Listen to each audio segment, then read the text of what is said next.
احلى مسا على اخواتي حبايبنا، يا رب كلكم تبقوا بخير وبصحه ملك كده يا رب. معانا مجموعه اخبار ضرب نار ضرب نار.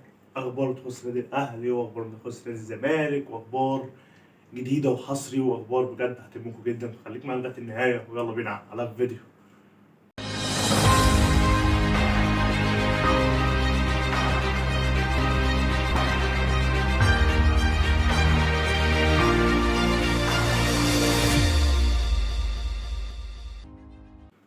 احلى مسا على اخواتي حبايبنا، يا رب كلكم تبقوا بخير. وزي ما اعتدنا كده بلاقي حاجه صلي على سيدنا محمد، وبعد الصلاه على سيدنا محمد لو بتتفرج على الفيديو دلوقتي الصلاه اقفل الفيديو وروح صلي، وبعد كده تعالى كمل الفيديو.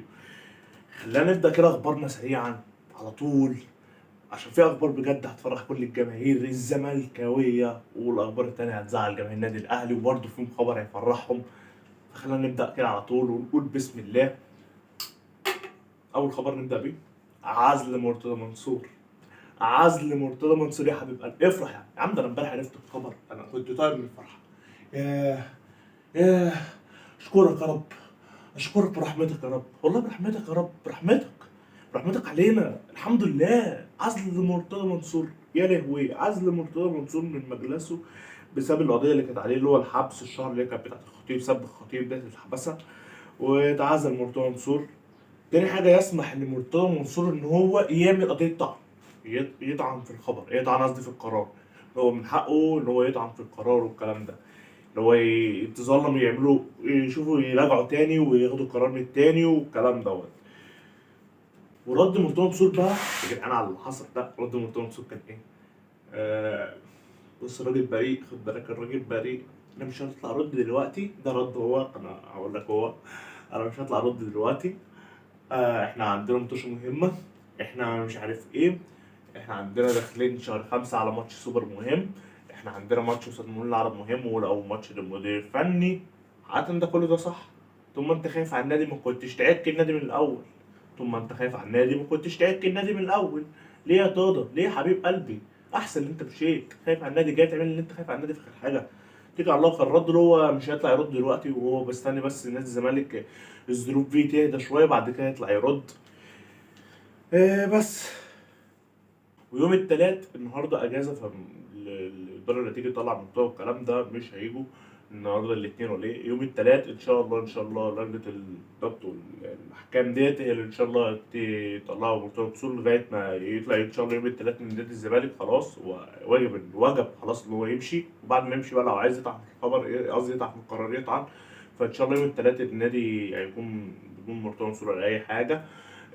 لغايه ان شاء الله ما يحصل مش انتخابات، لغايه ما هم يرشحوا حد يكون رئيس نادي الزمالك زي حسن لبيب، زي في اسامي كتيره جدا يمسك نادي الزمالك الفتره ديت لغايه ما يحصل ان شاء الله انتخابات. على بقى هننقل الخبر يخص نادي الاهلي. خبر يخص نادي الاهلي. تم ايقاف كهرباء 12 مباراه. تم ايقاف كهرباء 12 مباراه بالغرامه مليون جنيه. تم ايقاف كهرباء 12 مباراه، وكمان عليه غرامه مليون جنيه. طب ليه؟ بسبب الحادث اللي عمله ضد جماهير نادي الزمالك في ماتش نادي الزمالك ونادي الاهلي في الدوري اللي خلص في مصلحه نادي الاهلي. بصراحه الله اللهم شماتة، بس يعني تستاهل يا كهرباء. ليه بقى؟ ان انت برضه غلطت. انت غلطت انت غلطت انت غلط. كهرباء عقابه 12 مباراه، وايقاف 12 مباراه، وتغريمه مليون جنيها.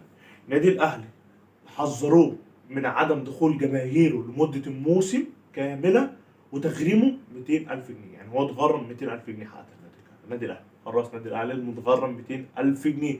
بس في تحذير، لو صدر اي خطأ تاني من الجماهير بتاعتك هتتحرم من دخول بقية الموسم كلها، هتتحرم من دخول الجماهير بقية الموسم كلها.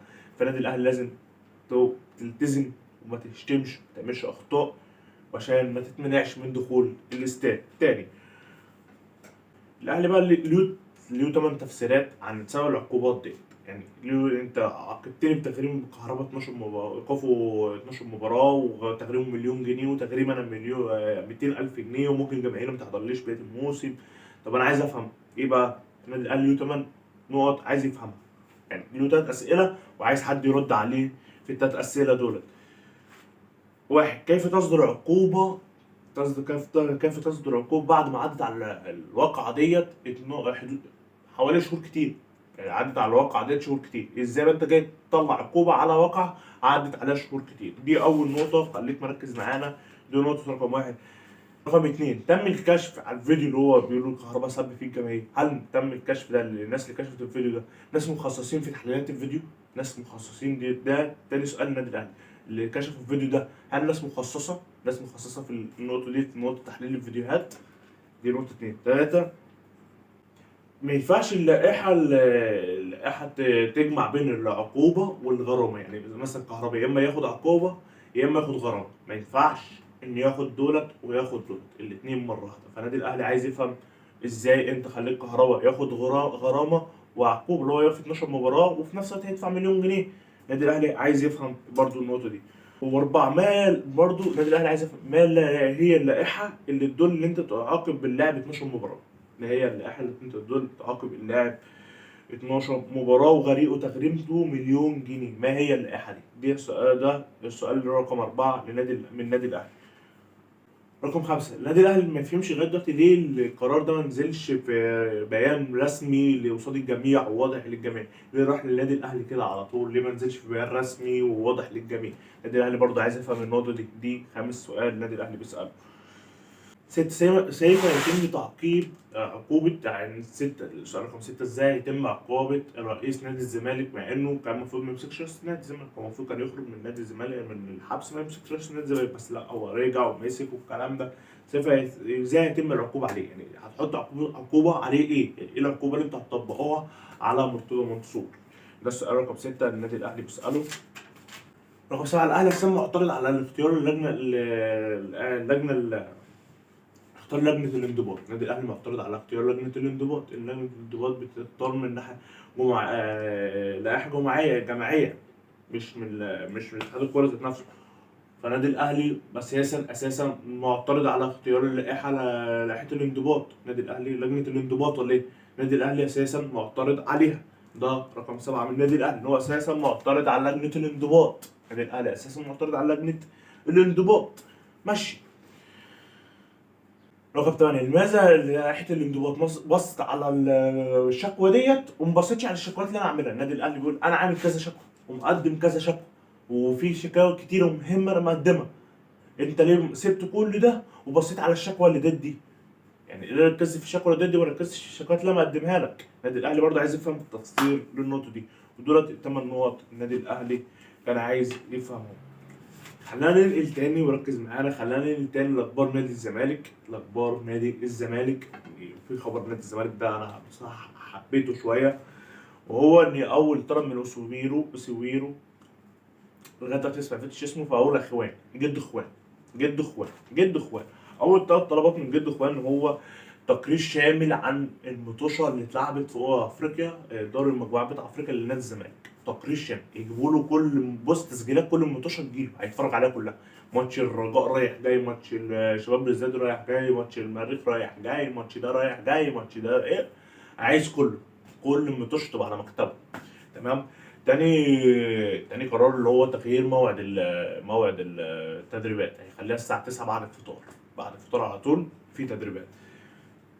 3، تقرير شامل عن اللعيبة البدنية، قوة البدن عند اللعيبة. تقرير شامل يعني كل اللعيبة عايز تقرير بدني بتاعهم. ده البدني بتاعه كويس، البدني بتاع اللاعب ده متوسط، البدني ده كذا، البدني ده كذا، البدني ده عايز كل حاجة عن البدني بتاعت اللعيبة تبقى على مكتبه بتسجيلات المطوشة بتاعت أفريقيا. كده خلصنا أخبارنا، وقلنا أخبار كهربا، وقلنا خبر مرتضى منصور اللي فرح كل الجماهير الزملكاوية. بس للعلم قبل ما انهي الفيديو، مرتضى منصور يحق له إن هو يطعن في القرار، ممكن القرار يتغير. فمرتضى منصور مش هيرد دلوقتي، مش هيعمل كده دلوقتي، هنشوف اما يعمل كده وايه اخبار الجديده بتحصل ان شاء الله هقول لكم عليها. لو الفيديو النهارده عجبك، متنساش اللايك والشير والسبسكرايب، ويلا سلام.